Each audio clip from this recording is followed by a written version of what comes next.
Wow, so many great songs in that film. And back to talk about the movie and the music, this month's TCM guest programmer, Michael Feinstein. Now, you knew Ira Gershwin very well, Yes. and his wife and all of that. I know that you said that this movie wasn't totally accurate about the Gershwins, but did the boys get along very well as they do in the movie?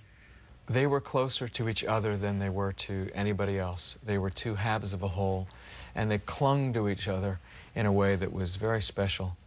Ira said that he recognized his brother's talent when they were just kids. He was the first person in the world to recognize George Gershwin's talent and believed that he would one day become a world-famous composer, and that's exactly what happened. Rose Gershwin, their mother, was a very tough lady. She outlived George Gershwin.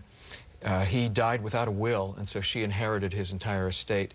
And when the movie Rhapsody in Blue premiered, someone went up to Mrs. Gershwin at the conclusion of the screening, and she had just witnessed the death of her son in this film, and he said, "What did you think of the movie, Mrs. Gershwin?" She said, "Sweet, very sweet."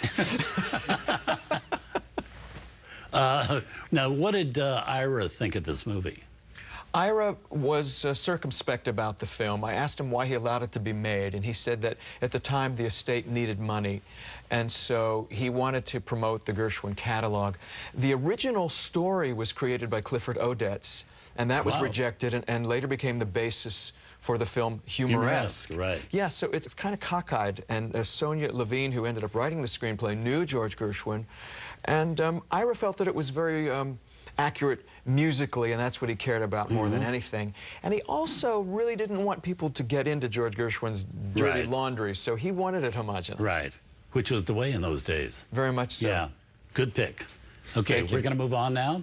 Coming up next, an unusual musical from MGM in 1943 with a cast that includes the great Ethel Waters, Eddie Rochester Anderson, Lena Horne, and Louis Armstrong. Tonight on Turner Classic Movies, guest programmer Michael Feinstein continues sharing his favorite films, next with Cabin in the Sky. Then Mickey Rooney needs to straighten up and fly right in Summer Holiday, and Rooney grows up in small-town America in Ah Wilderness. The city